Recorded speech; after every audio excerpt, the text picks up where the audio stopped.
S'il vous plaît, mademoiselle, merci. Avec les chips. Santé Mario, ouais. Je crois que tout simplement, je l'ai fait voler en éclats et j'ai explosé son jeu. You cannot be serious. Il est espagnol, Rafael Nadal. Salut, c'est Max, bienvenue pour ce 29e épisode du podcast Tennis Légende. Aujourd'hui, c'est une voix féminine que l'on a au micro. Il s'agit de Mandy Minella, la numéro 1 luxembourgeoise depuis plus de 10 ans, et je dois dire que ça fait plaisir.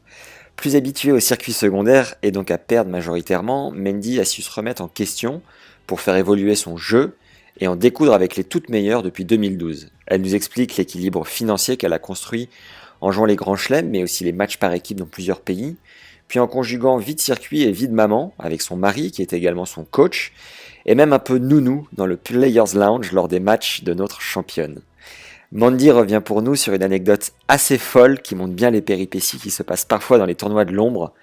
Heureusement que tout s'est bien fini sur l'île de Chypre avec un précédent invité du podcast, Marcos Baghdatis, tout sourire, comme d'hab quoi.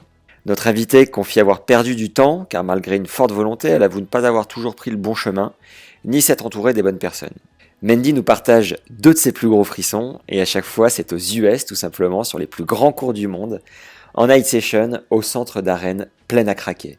On aborde un sujet récurrent de certaines interviews, celui du lâcher-prise. J'ai pu me rendre compte en ayant tourné un paquet d'entretiens que les joueurs et joueuses jouent parfois leur meilleur tennis en toute fin de carrière, quand la pression est totalement retombée, qu'il n'y a presque plus d'enjeu, sauf celui de profiter pleinement de l'événement.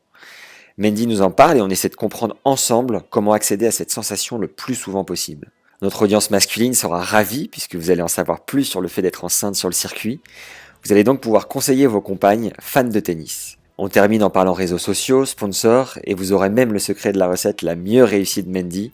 Alors croyez-moi, ça vaut le coup d'aller au bout de cette interview rafraîchissante qui vous est proposée en collaboration avec Yonex. Nous avons choisi de nous associer avec cet acteur historique du circuit pro, puisque la marque Nippon, qui a créé sa toute première raquette il y a plus d'un demi-siècle, accompagne aujourd'hui quelques pépites de l'ATP et la WTA, comme Wawrinka et Osaka, mais aussi les explosifs Kyrgios et Shapovalov, l'allemande Kerber, l'étoile montante norvégienne Casper Ruud ou encore les Frenchies Pierre-Hugues Herbert et Fiona Ferro.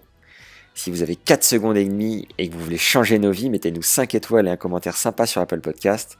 Ça nous aide considérablement à faire connaître la chaîne et nous motive à vous régaler chaque semaine.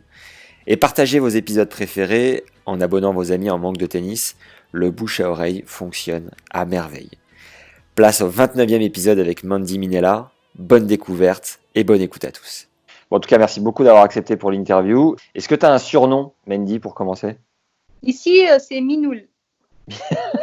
Très bien. Parce que bon, à mon avis, c'est dérivé du nom de famille. Et puis, ils ont commencé à m'appeler comme ça au Luxembourg quand j'avais 12, 13 ans. Et puis, c'est resté.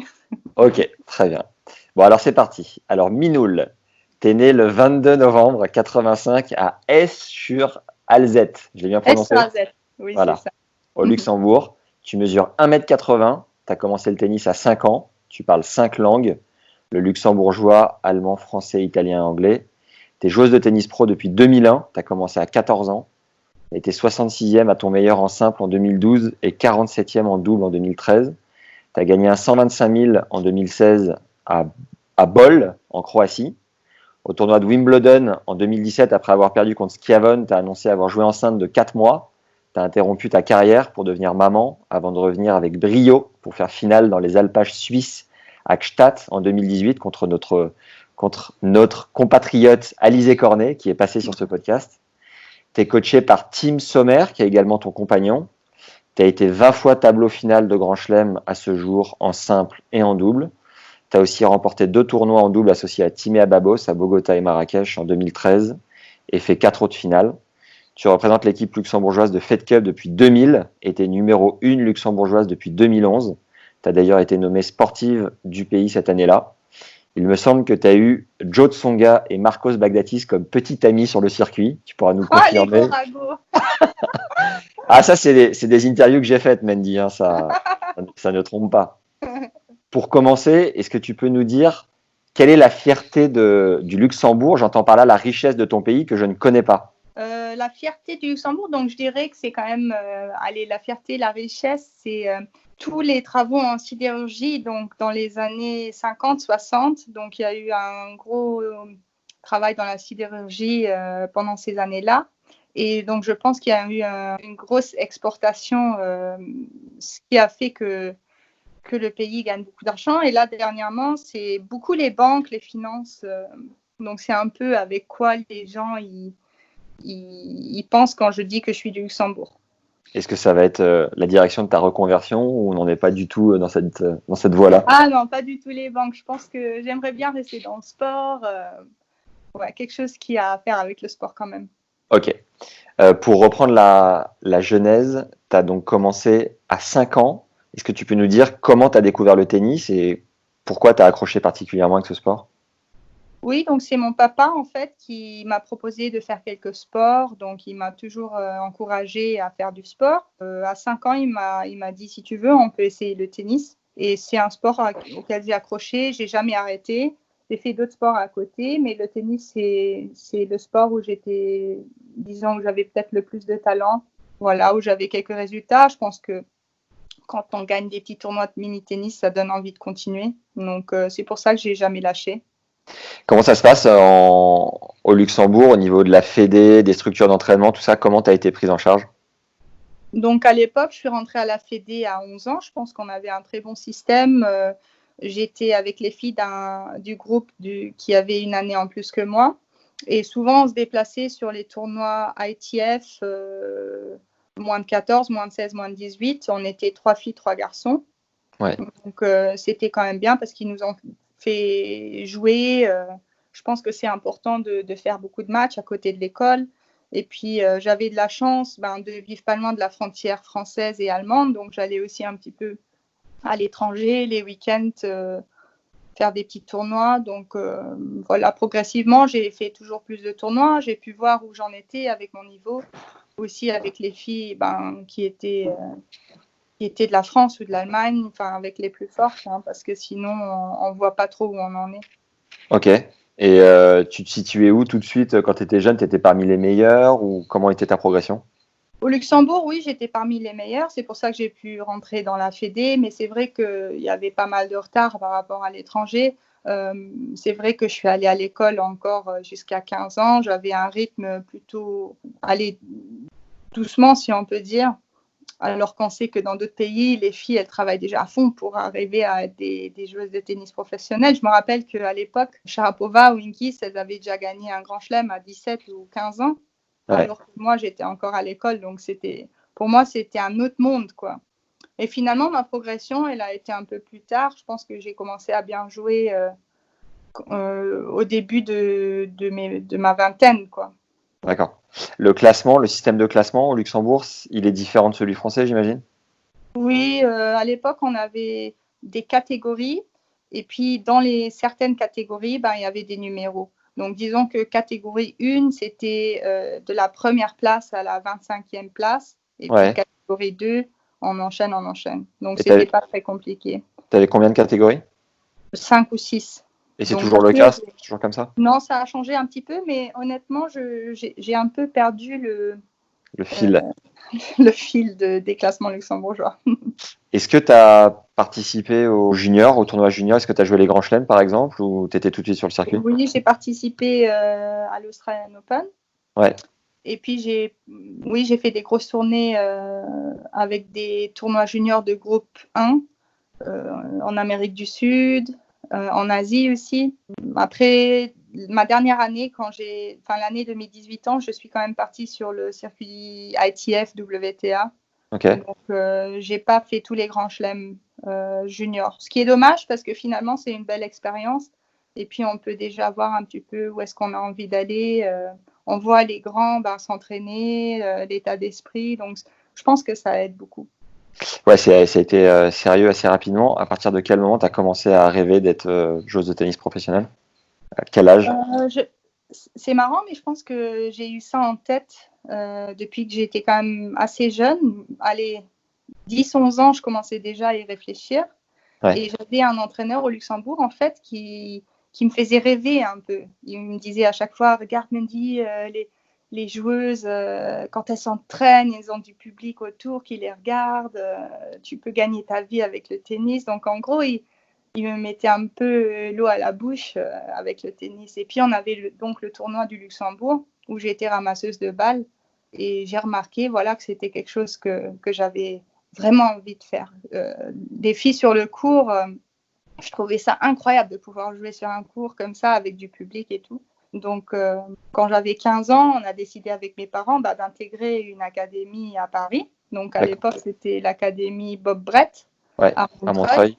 Ouais. Parce que aussi, on avait notre meilleur joueur luxembourgeois, Gilles Muller, qui était numéro 1 mondial junior d'ailleurs, qui y était. Donc, il a fait un peu de pub pour moi, quoi.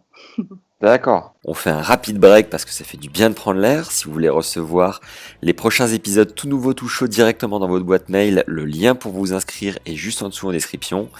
On vous envoie les questions les plus cruciales de l'interview. C'est cadeau, c'est pour nous, ça fait plaisir. On y retourne. Chez les juniors, quel a été ton meilleur résultat en Grand Chelem ? Oula, j'ai été loin. Hein. Ah ouais ? J'avais pas passé mon tour en Australie. J'avais que fait l'Australie. Ouais. Donc, je pense que j'ai dû être 90 junior. Donc, c'était pas monstrueux. Tu te souviens d'une anecdote ?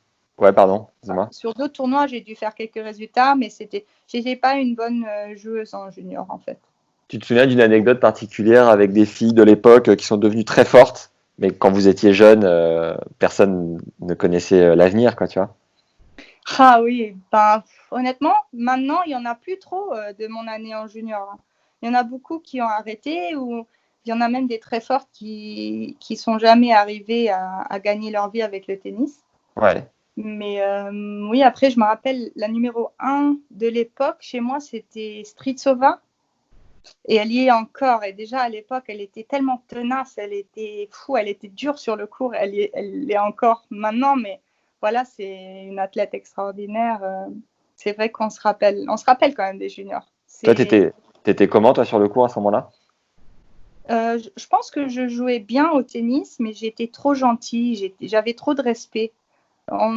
Au Luxembourg, la mentalité, c'est oui, nous, on est petits, on n'est pas très forts, on n'est pas très bon en sport. Et puis, il y avait les grandes nations qui étaient incroyables, ils avaient des sponsors. Enfin, c'était quand même très impressionnant. Et du coup, je pense que je ne croyais pas assez que je pouvais quand même faire partie des meilleurs, quoi. Et ça m'a coûté quelques années. En arrivant à Montreuil, chez Bob Brett, c'était pas trop dur d'être loin de ta famille, un peu loin de tout ça ? Comment tu l'as vécu ? Non, j'étais quand même très contente de faire cette aventure. J'étais quelqu'un qui a toujours regardé vers l'avant. J'avais ce projet en tête, j'avais surtout pas envie d'échouer. Et oui, c'est sûr qu'il y avait eu des moments durs, bien sûr. Je pense que c'était plus dur pour mes parents que pour moi. Mais j'étais tellement déterminée, motivée. J'ai eu un super groupe à Montreuil. C'est quand même des expériences géniales pour les jeunes. Et c'est là où tu as rencontré Marcos Baghdatis. Ouais, voilà, on s'entraînait ensemble. On était des amis, des très bons amis au début. Ouais. On était quand même un beau groupe, quoi. Donc, forcément, on était jeunes. On était beaucoup ensemble et puis voilà. Mais c'était quand même... Pauline Parmentier m'a raconté une anecdote de dingue où vous étiez en Grèce, je sais pas où, et il vous avait envoyé un bateau parce que vous aviez un problème de visa ou je sais pas trop quoi, non ? Tu te souviens de ça ? Oui, en fait, on était au Liban. Ouais, au Liban. En fait, c'est une histoire de fou. Je pense que c'était en 2008 et on était au Liban et il y a le Hezbollah qui a commencé à fermer les frontières au niveau de l'aéroport, aussi au niveau de la Syrie. Donc, aucun moyen de sortir du pays. Et le tournoi, il était en train d'être joué et on était tous coincés sur ce tournoi, au Liban à Junier. Et du coup, on ne savait pas ce qui allait se passer, quoi. On ne savait pas, comment on va pouvoir rentrer. Et c'est une histoire de fou, en fait. On était un groupe de 10 joueurs. On a décidé... indépendamment de l'organisation du tournoi, qu'on avait envie de sortir du pays. Donc, on a tout essayé. Je me rappelle, il y avait Selim Asfar, une Tunisienne, qui a même essayé d'appeler le prince de Tunisie s'il pouvait nous envoyer un avion. Moi, il y avait le ministre de l'Extérieur qui a appelé chez mes parents en me disant qu'il fallait que je reste au même endroit parce que pour l'instant, là, à Jounier, c'était calme. Enfin, nous, on avait juste une envie de partir et on a cherché tous les moyens de sortir du pays. On a trouvé un speedboat sur Internet. On l'a loué. On a payé une somme et puis on est parti pour aller à Chypre, quoi. Incroyable. Oui, c'est incroyable parce que maintenant, en fait, si j'y pense, c'était quand même assez dangereux. Allez, on avait 5 heures de traversée sur un bateau où il y avait maximum 10 personnes. Enfin, on ne sait pas ce qui pouvait nous arriver, quoi. Et vous étiez 10 joueurs dessus? Joueurs et joueuses? On était 10 et puis je sais qu'il y avait Olivia Sanchez, il y avait Méline Andrieux, je ne sais pas si tu te rappelles d'elle, il y avait Laura Thorpe, des Françaises, et puis il y avait une Canadienne aussi, Marie-Ève Pelletier.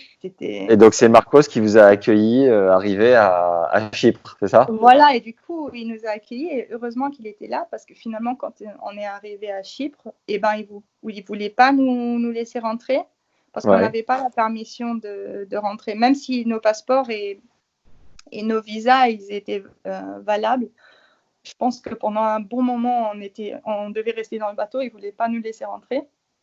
Et finalement, ça a quand même fini par passer, quoi. Mais c'est vrai que, allez, quand on est jeune, on en rigole, on fait des trucs fous, mais maintenant, quand on y repense, c'était quand même assez dangereux. C'est ouf. Est-ce que tu te souviens de ton tout premier point WTA? Je pense, oui, c'était sur un 10 000 en Belgique. Il y avait une grosse tournée de 10 000. Je crois que c'était Coxide, Ostend, Rebec. Et j'avais fait mon premier quart là-bas, je crois. Ok. Ou peut-être c'était là, ou peut-être c'était au Portugal sur un 10 000 aussi. Et comment tu gérais financièrement pour assurer les tournées, tout ça? Quelles étaient tes ressources? Au tout début, quand je suis allée à l'académie, c'est bien sûr un petit peu mes parents qui m'ont aidée. Ouais. Ils m'ont aidée du mieux qu'ils pouvaient, mais voilà, ils n'avaient pas énormément d'argent non plus. Ils travaillaient tous les deux. Donc, en fait, j'ai pas pu voyager avec un entraîneur. Donc, jusqu'à l'âge de 21 ans, de 16 à 21 ans, je voyageais la plupart du temps seule, ce qui n'était pas idéal. Et puis, je finançais un peu mes voyages avec les matchs par équipe, quelques aides que j'avais par mon pays. Mais c'est vrai, allez, j'étais sur un budget de 30 000 euros par année, sachant que là, allez, si on veut vraiment investir dans une structure professionnelle, on est quand même à environ entre 100 et 150 000 euros par an si on veut voyager toute l'année avec un entraîneur. Ah, c'est costaud, très costaud. Ouais. Comment tu as vécu du coup la traversée un peu de la jungle au départ, des 10 000, des 15 000 jusqu'en allant aux 25 000? Comment s'est passée ton évolution? Honnêtement, le début, c'était chaotique. Oui, il y avait pas vraiment de ligne. J'étais entre les académies, les entraîneurs.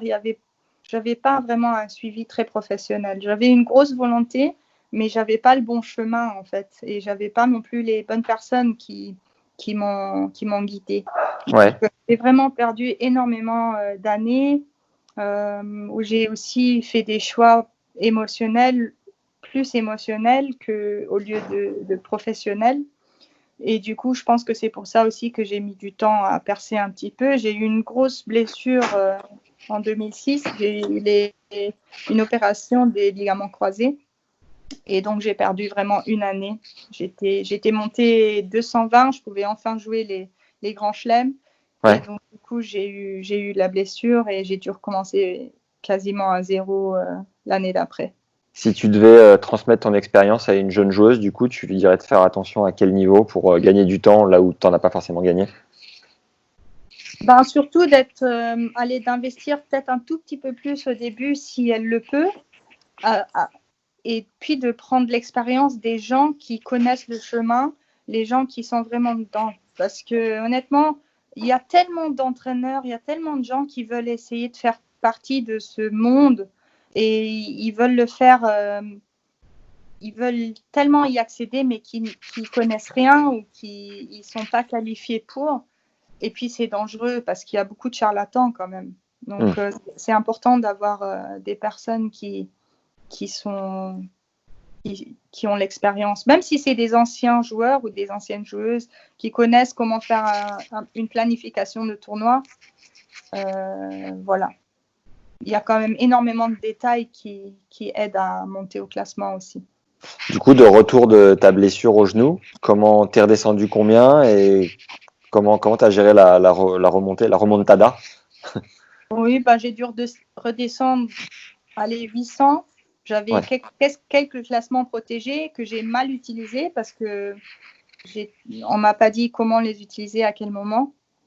Et donc, je pense que j'ai mis 2 ans à remonter à mon classement initial, donc à 200. Et là, j'ai rencontré donc mon entraîneur Norbert Palmier, avec qui on s'est entraîné 3 ans et qui m'a mis un peu sur les bonnes rails. On avait vraiment un travail constant, un bon suivi. Je le partageais avec 2 autres joueuses, donc avec Méline Andrieux et Olivia Sanchez. Et donc financièrement, c'était intéressant pour moi et pour les autres filles. Et puis, il y avait quand même un suivi très sérieux pendant ces 3 ans. Et c'est à partir de ce moment-là où j'ai commencé à grimper au tennis.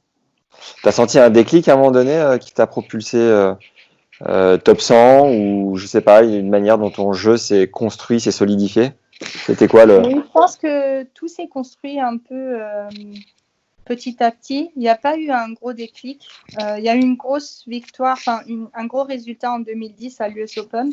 C'est mon premier gros résultat, mais c'était venu un petit peu sans que je l'attende en fait. C'était une surprise parce que je ne savais pas que ça pouvait être possible aussi vite. Enfin, même le fait d'y croire, de passer les 3 tours dans les qualifs et puis de gagner 2 tours dans le tableau et de jouer en night session contre Venus Williams un samedi soir sur le plus gros court extérieur au monde. C'était comme un rêve en fait. Je le voyais tout le temps à la télé, mais je ne pensais pas que j'en étais capable. Et donc, c'était un peu arrivé comme une surprise en 2010. Et puis, du coup, j'ai commencé à percer qu'en 2011 où j'ai commencé à croire en moi plus. Sur cette US, t'es qualifié à ce moment-là ou t'étais tableau d'entrée de jeu? Je m'étais qualifiée. Et tu peux nous raconter un peu le cheminement, la prise de confiance et je sais pas, la manière dont tu as géré ton match contre Miss Williams? Oui, écoute, dans les qualifs, j'ai donc commencé, c'était un de mes premiers grands chelems aussi. Ouais. Donc, chaque match déjà que je gagnais dans les qualifs, j'étais ultra heureuse. Le premier tour, j'avais battu une tête des séries d'entrée.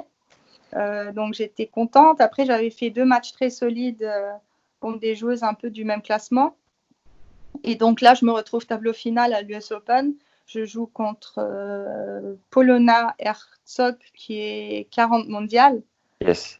Et donc là, je m'échauffe. Les premiers jeux, j'arrive pas à la retourner. Je la trouve impressionnante. Et dans ma tête, j'ai l'impression que le rêve, il s'arrête là, quoi. Et finalement, je sais pas comment, mais j'ai gagné ce match et je peux pas te dire comment. J'ai l'impression que toutes mes balles, elles rentraient, même celles que je touchais à bout de raquette, je faisais un lob qui rentrait sur la ligne, tu vois. Et du coup, je pense qu'elle a pas fait son meilleur match. Elle était stressée. Pour elle aussi, c'est un premier tour de Grand Chelem. Et du coup, je suis passée. Et là, deuxième tour, je joue contre une fille qui est 32, Pironkova. Pareil, je gagne 4-6-1, je crois. Je sais pas comment. On fire. Voilà. C'était comme si j'étais sur la lancée, quoi. Okay. Et là, je me rappelle, il y avait Olivia qui m'écrivait « Mais tu vas gagner l'US Open, c'est fou !» Tu vas te l'envoyer. Mais bon, après, je me suis arrêtée quand même contre Vénus. J'étais quand même trop impressionnée. Je pense que j'ai même pas vraiment joué avec tous mes moyens, quoi. Tellement j'étais impressionnée. Et ces 2 premiers tours, ils ont fait partie de ces jours où tout se réussit quand les planètes sont alignées et que tu sens trop bien la balle, c'est ça? Il n'y a pas que le tennis, il y a tout le reste qui rentre aussi. Enfin, même les matchs, même les balles où on croit qu'elles vont jamais rentrer, le let au bon moment, enfin, c'est fou, quoi. Incroyable. Tu saurais l'expliquer un petit peu mentalement ce qui se passe à ce moment-là? Comment ça se produit? Oui, je pense que ça vient avec une certaine positivité, avec une énergie. Parce que là, quand même, à chaque fois quand j'ai fait mes meilleurs résultats, c'était toujours un petit peu ça. Parce finalement, on gagne un tournoi, parce qu'à un moment donné, il y a un point important qui passe. Et je pense que c'est un état d'esprit, c'est une énergie. Parce que voilà, quand on est négatif, forcément, ça rentre moins, ça joue moins pour nous, quoi. Donc ça doit être un petit peu ça. Quel est ton coup le plus naturel?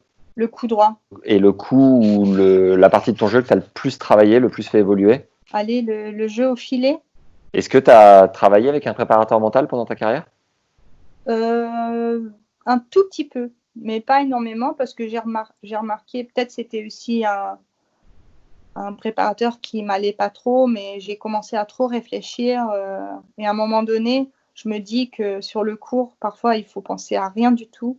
Et voilà, il faut essayer de gagner tous les points. Il faut essayer de simplifier. Ouais.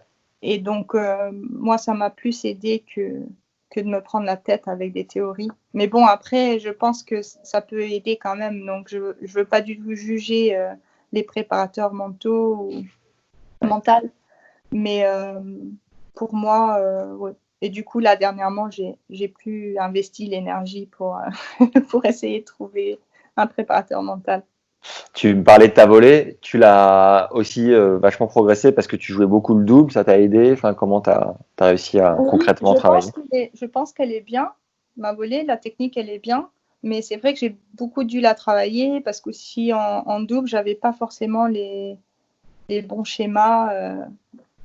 Le placement, quoi faire avec la première volée, par exemple quand je monte en match, où est-ce que la placer, c'était un petit peu moins naturel chez moi, donc forcément on l'a beaucoup travaillé. Aussi, tu es assez grande, est-ce que le service est une arme chez toi ou tu t'en es pas trop servi? J'ai bien servi quand j'étais plus jeune, j'ai eu un problème à l'épaule au tendon, un peu ce que tout le monde a, donc la tâche du biceps. Et du coup, j'ai souffert un petit peu, j'ai dû m'arrêter, j'ai eu des piqûres, des infiltrations. Ouais. Et depuis ce moment-là, ben voilà, j'avais un petit peu plus de mal au service. Je servais avec moins de puissance. Mais c'est vrai que là, dernièrement, quand j'ai de nouveau atteint mon meilleur classement, c'est parce qu'aussi mon service, il était au rendez-vous. Et ça aide énormément quand même quand on a un gros service. Yes. Quel a été ton plus gros frisson sur un court en termes d'ambiance?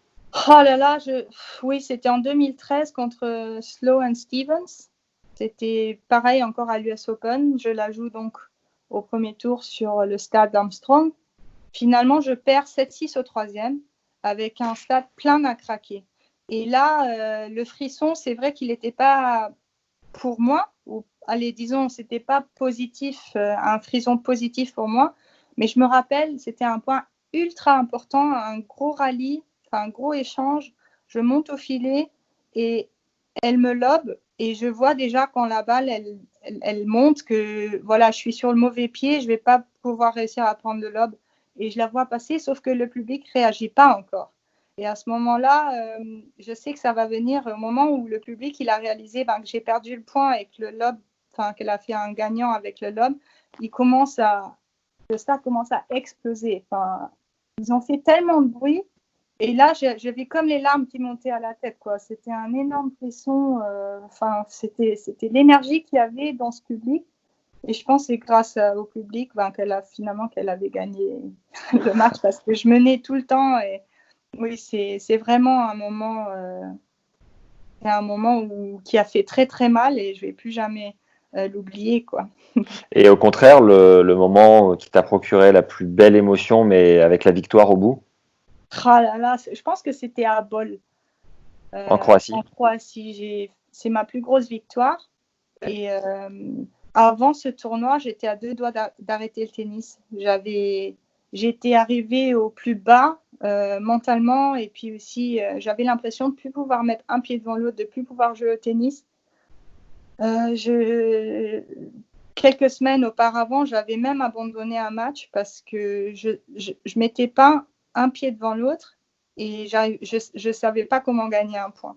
Et là, donc, j'arrive à Bol et en décidant que j'allais arrêter ma carrière à Wimbledon, donc je me suis dit, allez, je passe l'été, j'arrête ma carrière après Wimbledon et puis c'est bon. Et j'étais tellement décontractée, je pense, que j'ai commencé à gagner match par match. et à jouer mon meilleur tennis. Et je sors de Bâle en jouant le meilleur tennis de ma vie, alors qu'une semaine auparavant, j'arrivais plus à mettre un pied devant l'autre. Et donc là, je me rappelle quand j'ai gagné la balle de match, je me suis écroulée par terre et j'avais comme une sensation de je sais pas, j'étais tellement heureuse, c'était un adrénaline incroyable. C'est fou. Et c'est pour ça en fait qu'on joue au tennis, parce que c'est pour ça qu'on donne tout, et je pense que c'est pour ça pour tous les sports aussi, c'est fantastique. Ouais, c'est incroyable. C'est incroyable la force du mental, du lâcher prise au moment où tu as le moins d'enjeux, c'est là où tu finalement joues le mieux. La Fed Cup, concernant la Fed Cup, est-ce que tu as une anecdote ou deux en particulier que tu pourrais nous raconter? Parce que tu as fait pas mal de rencontres, j'imagine. J'en ai plein, mais je peux pas te les raconter. Minoul, va falloir. Toutes les conneries qu'on a faites, non, là, je peux pas en Fed Cup. Je veux pas trahir mes coéquipières. T'as bien raison. Meilleur souvenir sportif, alors on va rester dans ce domaine-là. L'année dernière, Ok. la toute première fois de ma vie qu'on joue au Luxembourg, parce qu'en fait, le Luxembourg, on était toujours dans les groupes Europe-Afrique 1 ou Europe-Afrique 2. Ouais. Parce que dans les groupes mondiaux, tu avais les matchs à la maison et puis tu avais les matchs en externe, ou comment on dit. Et nous, on était toujours en groupe pendant une semaine à un endroit où il y avait toutes les équipes. Donc, il y avait 8 équipes, par exemple, en Norvège. Et là, c'était pour la toute première fois que le Luxembourg l'a organisé. Donc, on était à la maison et on était Europe-Afrique groupe 2. Et donc, on a gagné tous les matchs jusqu'au play-off. Et au play-off, on devait jouer contre la Tunisie. Donc, notre deuxième joueuse, Eleonora Molinaro, bat la deuxième tunisienne. Et moi, je dois jouer contre Ons Jabeur, qui était 50 mondiale. Ouais. Et si je gagne le match, on monte de groupe. Et c'est vrai que c'était la première fois qu'il y avait vraiment une ambiance un peu d'équipe dans toute la salle. C'était plein. Les gens, ils sont venus avec les drapeaux. C'est vrai que, quand on regarde la France, ils ont ça à chaque rencontre, parce que c'est un grand pays, parce qu'ils ont beaucoup de fans. Mais chez nous, Luxembourg, c'était quand même très spécial, parce que ils nous voient jamais jouer, et puis on n'est pas très nombreux. Et là, il y avait une ambiance de fou. Il y avait toute ma famille, mes amis, il y avait le public, et c'est vrai que ça restera mon meilleur souvenir. Et donc, tu bats Ons Jabeur? Je bats Ons Jabeur. Combien? J'ai mené 5-2 au premier et je gagne 7-5, 6-1. Et j'ai vraiment fini en volant, je crois. Et du coup, c'était une belle fête après. Ouais, belle victoire. Voilà, c'est ce que je voulais te dire juste avant. C'est finalement, après Bâle en 2016, tu as bien fait de continuer ta carrière, justement, parce que tu as vécu le retour après ta grossesse, après ton accouchement, tu as vécu la Fed Cup. Mais déjà, juste après Bâle, quelle a été ta prise de décision pour te dire finalement, je vais peut-être pas arrêter tout de suite? Et du coup, on a dit on continue, on voit comment ça évolue, parce qu'on avait déjà quand même pensé à la famille, à planifier une famille, parce qu'avec mon mari, on savait qu'on voulait avoir des enfants. Et donc, on a dit, on voit comment se passe l'été. Et puis, si on reste un peu sur le même état d'esprit et que je garde cette positivité, on va continuer. Et puis, si je ne l'ai pas, je m'arrête. J'étais sûre que, si je ne ressens plus cette joie, je m'arrête. Il n'y avait aucun problème là-dessus. Parce que pour moi, j'avais fait une belle carrière et puis, c'était le moment. Et du coup, je gagne Bâle, je me qualifie, je fais deuxième tour à Wimbledon, je gagne un gros challenger après et je remonte assez vite dans les 100. Et à partir de ce moment-là, effectivement, on peut jouer tous les gros tournois. On gagne quand même assez d'argent. Et puis, si on est positif dans un bel état d'esprit, c'est quand même sympa. C'est quelque chose pour lequel j'ai travaillé toute ma vie, quoi. Ouais. Et du coup, on a dit, allez, on continue. D'accord. Comment tu as rencontré Tim Sommer, ton compagnon, qui est également ton coach? Il était toujours sur le circuit, donc on s'était croisés de temps en temps. Et puis, à un moment donné, il y avait ce moment, je me rappelle, c'était au tournoi du Luxembourg où je suis rentrée. On était tous les deux célibataires à ce moment-là. Et je sais pas, il y a eu un déclic, on a commencé à discuter. Et puis voilà, on a pris contact comme ça. Et puis, Alors, à ce moment-là. et commencer de vivre le circuit avec son homme, finalement, comment ça marche? Écoute, je sais pas, je peux pas dire si c'est bien ou pas bien. C'est vrai, allez, soyons honnêtes, il y a des moments durs quand même parce qu'on passe énormément de temps ensemble et puis on mélange quand même le métier avec la vie privée. Et allez, quand on a des bons résultats, c'est vrai que c'est bien, mais quand il y a les moments durs, c'est pas facile pour le couple non plus. Ouais. Mais c'est vrai qu'au début, pendant 2 ans, on était ensemble, mais moi, j'avais mes entraîneurs de mon côté. Et après, on a décidé effectivement de voyager ensemble parce qu'à un moment donné, les relations à distance, c'est pesant. Et c'est quand même, à un moment donné, on veut plus avoir des relations à distance. Parce que j'ai que connu ça jusque-là. Ouais. Et du coup, je pense qu'un bon mélange de temps en temps avec lui, on aurait peut-être dû mixer un petit peu de temps en temps ensemble et puis de temps en temps aller prendre un kiné. Ça aurait été le mélange parfait. Mais bon, finalement, pour nous, ça a bien marché. Donc, voilà. Et puis ça te coûte moins cher, non? Oui, effectivement, on partage la même chambre, donc pas besoin de payer une deuxième chambre. Allez là, c'est bon ça. Et donc au tournoi de Wimbledon 2017, tu révèles que tu es enceinte de 4 mois.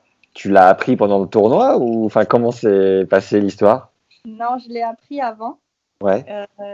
Et du coup, voilà, c'était la panique parce que je savais pas que c'était à ce moment-là. Et du coup, voilà, je pensais que je devais m'arrêter sur le coup.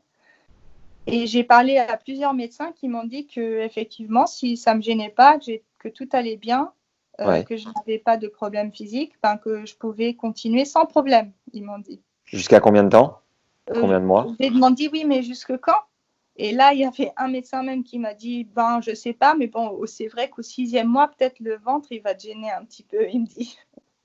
Sans blague. J'ai dit, ah non, je vais quand même pas continuer aussi longtemps. Et du coup, on a dit, bon, on continue, on va voir.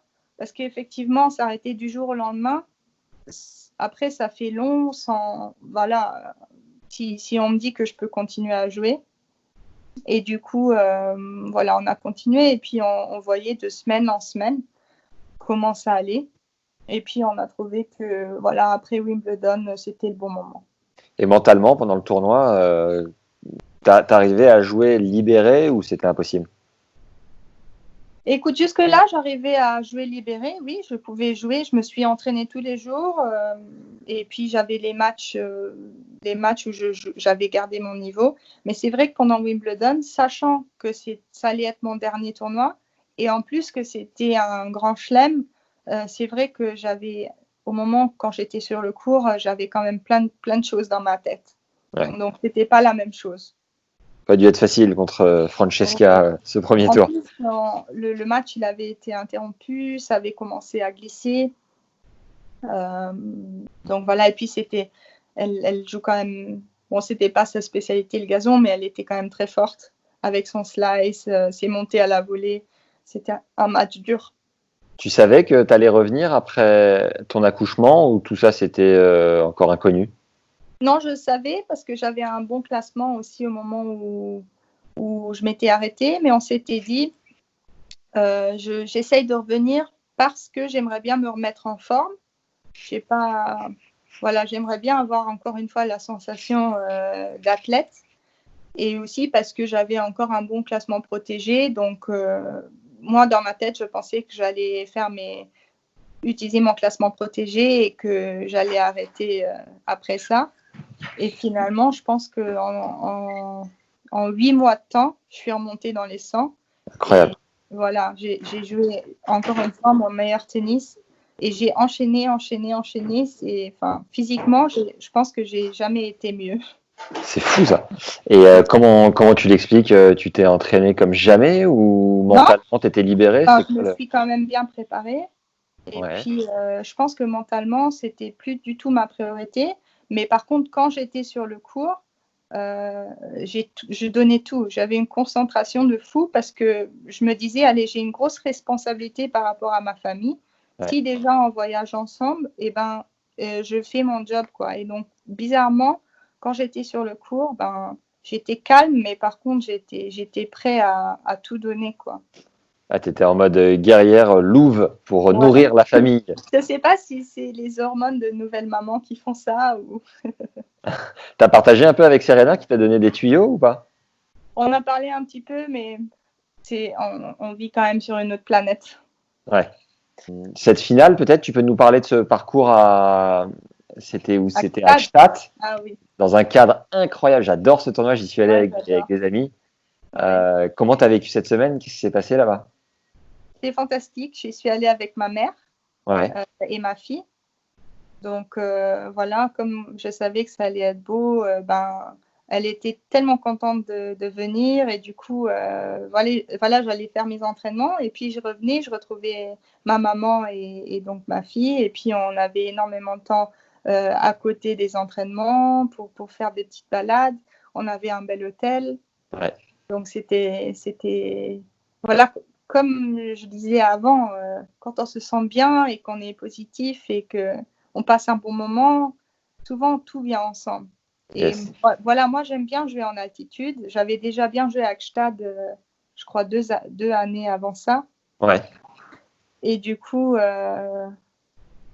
oui, c'est venu. Et la finale contre Alizé, c'était quoi? C'était une marche trop haute? Comment s'est passé le match? Oui, la finale. Allez, j'étais tendue avant la finale, donc je pense que j'ai perdu un petit peu d'énergie. J'avais quand même pas mal de matchs dans les jambes. Bon, Alizé aussi, mais je pense que physiquement, elle est quand même, elle est très forte. Et puis moi, je commençais déjà à fatiguer. Et voilà. J'avais une balle de 7, je crois, dans le deuxième set et j'ai pas réussi à la convertir. Mais j'ai fait un super tournoi. J'ai joué mon meilleur tennis. J'ai battu Vondrousova, je crois, en demi. Ouais. Où j'ai fait un gros match. Et puis, c'est vrai que j'aurais aimé gagner le titre. Mais voilà, Alizé, elle était trop forte et je pense un peu plus expérimentée à ce niveau-là. Et pendant tes matchs, qui prend soin de... C'est une fille que tu as? Une fille, oui. C'est mon mari. Ouais. Et de temps en temps, ma mère. Mais ton mari, quand s'il est ton coach, il peut regarder ton match quand même? Enfin, comment ça se passe? Oui, c'est marrant en fait. Non, il ne regarde pas mon match, mais voilà, il y avait des moments, par exemple à Séoul, j'ai joué sur le Central et le Players Lounge, souvent, il est dans les infrastructures du Central. Et donc, quand notre fille, elle faisait sa sieste ou elle était avec lui au Players Lounge, lui, il regardait de la télé. Et puis, au moment où il avait l'impression de venir sur le court et faire du on-court coaching, il l'a laissé à une autre joueuse et il filait vite sur le court, il me disait 2-3 trucs et puis il repartait. Donc ça, c'est quand même marrant. C'est la nouvelle mascotte de la WTA? Ouais, je sais pas. En tout cas, non, là, elle est un peu plus grande, donc je pense qu'elle va pouvoir commencer à être assise dans les tribunes. Si un jour elle t'annonce qu'elle veut devenir joueuse de tennis professionnelle, tu lui dis quoi? Si elle veut vraiment le faire, je vais l'encourager. Pour moi, l'important, c'est qu'elle trouve son chemin et qu'elle soit heureuse dans ce qu'elle fasse. Yes. Concernant tes réseaux sociaux, est-ce que c'est toi qui les gères? Combien de temps tu passes par jour dessus? Comment tu fais marcher toute cette petite activité? Oui, c'est moi qui les gère. Ouais. J'aime bien y mettre tout ce qui tourne autour de mon tennis, de mes matchs, des tournois. J'aime bien rester quand même assez professionnelle. Donc, voilà, je sais que je pourrais mettre plus un petit peu pour les gens, mais j'aime bien garder le privé. Et puis, je ne pense pas tout le temps à faire des stories, à avoir mon téléphone en main pour tout filmer. Donc, je pense que je suis un peu de la vieille génération. Justement, en parlant de cette génération, quand j'ai eu Alizé Cornet sur le podcast, Elle me disait que elle, ça fait un moment qu'elle est là aussi. Ça va faire, mine de rien, ça va faire une quinzaine d'années. Ouais. Elle me disait que l'ambiance avait vraiment évolué dans le vestiaire. C'est-à-dire que quand elle est arrivée, c'était très individualiste. Les filles n'étaient pas forcément là pour être copines, alors qu'aujourd'hui, c'était un petit peu plus détendu. Est-ce que tu as ressenti ça avec le temps ou comment tu as vécu cette histoire-là, toi, qui est là depuis longtemps aussi? Oui, peut-être au début parce que voilà, on était toutes jeunes et puis nouvelles. C'est vrai que les filles, elles veulent intimider un petit peu, elles s'ouvrent pas forcément. Mais là, honnêtement, moi, je vois tout le monde pareil. Donc, si j'ai envie de parler à quelqu'un, je leur parle. Et puis, si je vois que ça colle pas, ben, tant pis, je lui parlerai plus. Mais je n'ai pas la concurrence en dehors du cours. Je pense que l'expérience, et puis là, je fais ça aussi, qu'on arrive à séparer les deux. Et c'est vrai qu'il y a quand même les jeunes, il y en a plein qui sont sympas. Donc, non, c'est vrai que, bah, un peu comme partout, hein, il y a des filles ou des collègues avec qui on s'entend bien et puis d'autres où on n'a pas trop L'atome. Ouais. Ouais. Ton tout premier sponsor, vêtements et raquettes, c'était lesquels? Nike et Wilson. Ah, et t'es toujours resté chez Nike finalement. Non, là, ça fait un moment que j'ai pas de sponsor vestimentaire. D'accord. Je suis un petit peu, allez, j'aime bien Nike quand même. Et puis, et du coup, comme là, ben j'ai maintenant à mon âge, à mon classement, c'est un peu plus dur de trouver des sponsors, surtout des sponsors qui payent. Donc, du coup, j'aime bien un peu mettre ce qui me plaît. Et j'ai pas envie d'avoir juste des vêtements et de devoir mettre quelque chose qui me plaît pas forcément. Ouais. Donc, j'ai décidé plutôt d'acheter mes vêtements. Et tu te souviens du tout premier carton de vêtements que tu as reçu? Oh là là, c'est fantastique. C'était en junior. C'était comme Noël, quoi. Génial. Ouais. Et c'était des tenues, des robes Nike, des choses comme ça? Oui, en plus, à l'époque, ils donnaient vraiment beaucoup et c'était plusieurs collections. Donc, je me rappelle, une année avant Roland, j'avais reçu la collection de Mauresmo. C'était un truc. Par exemple, on avait la collection Mauresmo, on avait la collection Sharapova. Enfin, ils nous mélangeaient tout, quoi. Alors Sympa. que maintenant, j'ai l'impression qu'on met la même chose pendant 4 mois. Et tu es toujours chez Wilson aujourd'hui? Oui, toujours chez Wilson. Ok. En termes de gains, tu as gagné 2 43 944 $ sur l'ensemble de ta carrière en prize money en tout cas. Oui. Et tu as essentiellement évolué sur le circuit secondaire, j'ai l'impression. Oui. Est-ce que tu as réussi à mettre de côté ou alors les saisons coûtent trop cher? Enfin, comment t'as géré cet aspect-là?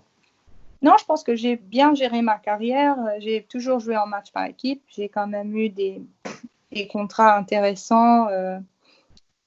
Voilà, je pense que j'ai bien géré. Je pense, en jouant les grands chelems, quand même, comme tu as dit, 20 grands chelems tableau, ça aide aussi financièrement. Et donc, j'ai commencé à bien jouer les derniers, depuis 2012, donc les 8 dernières années. Avant ça, j'ai pas gagné grand-chose. Donc, on peut compter un peu sur les 8 dernières années. Donc là, en ce moment, je me trouve bien financièrement. J'ai pu mettre de l'argent de côté. Yes. Et donc, voilà. Et les matchs par équipe, tu les fais dans plusieurs pays ou seulement chez toi? Oui, en France, en Allemagne, au Luxembourg et je les ai fait en Suisse aussi. C'est pour ça que tu parles toutes ces langues. Ouais, non, à la base, parce qu'au Luxembourg, en fait, on est obligé d'apprendre déjà le français et l'allemand. Parce que le luxembourgeois, personne ne comprend. Donc, le français et l'allemand, c'est obligatoire. Et puis l'anglais plus tard. Et puis l'italien, c'était parce que mes parents, ils sont d'origine italienne. D'accord. Et on parle italien à la maison. Donc, voilà. J'ai lu dans une interview, tu disais que tu n'étais pas forcément hyper reconnu dans la rue, arrêté ou quoi, alors que tu es numéro 1 luxembourgeoise depuis 9 ans, je crois. Oui. Comment ça se fait? Je pense que les luxembourgeois, ils sont discrets. Ouais. Je pense que tout le monde connaît mon nom et que, voilà, je pense qu'il y en a qui me reconnaissent dans la rue. Mais c'est pas comme dans les pays un peu plus du sud où, voilà, il y a plus de tempérament, il y a plus. Les luxembourgeois, ils sont très discrets, un peu plus fiers. Donc, il montre pas trop. D'accord. Pour terminer l'interview, Mandy, j'ai quelques questions de fin qui sont communes à toutes les interviews. Oui. Quel est l'échec dans ta carrière qui t'a le plus appris? Qui m'a le plus appris. Honnêtement, j'en ai eu tellement. Je pense que j'ai appris après chaque défaite. Mais là, maintenant, quand tu me demandes comme ça, je sais pas. À chaque fois, quand les défaites qui m'ont fait le plus mal, c'était définitivement les 2 fois contre Sloane Stephens. Et qu'est-ce que tu en as tiré de ces défaites-là?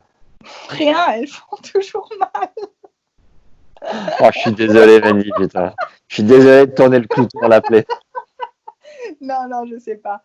Non, j'ai dû en tirer quand même du positif, mais allez, je peux pas te dire des matchs maintenant exactement lesquels, mais c'est vrai qu'il y a eu quand même des défaites où, quand on y repense, il y a eu des déclics où on est devenu meilleur après. Mais je peux plus te dire contre qui ou quand. Après, il y a cette période aussi dont tu nous as parlé au départ où, quand tu étais jeune, tu conseillais peut-être d'investir un peu plus dans sa structure. Ça fait partie aussi des choses aujourd'hui sur lesquelles tu as un regard un peu d'experte. Ah oui, bien sûr.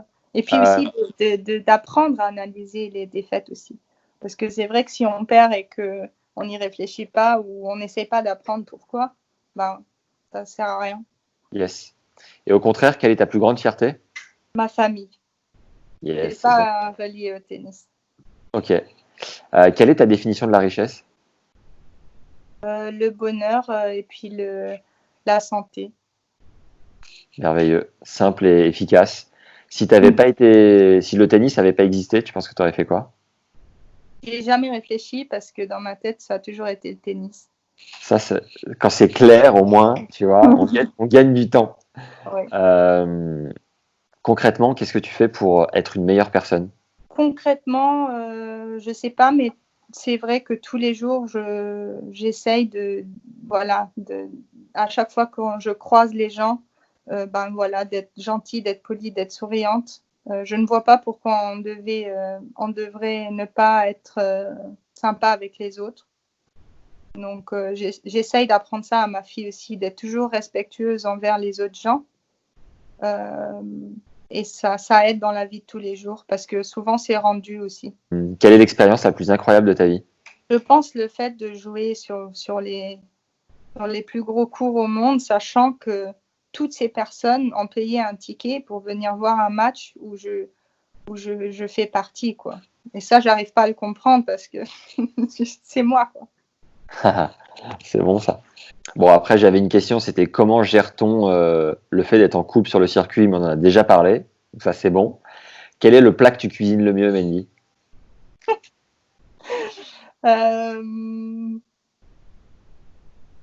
dirais les pâtes bolognaises avec la recette de ma mère. Quel est le secret du coup? Il faut que la sauce, elle cuisine longtemps, 3 heures, sinon elle est aigre. Ah oui, d'accord, mais la sauce tomate?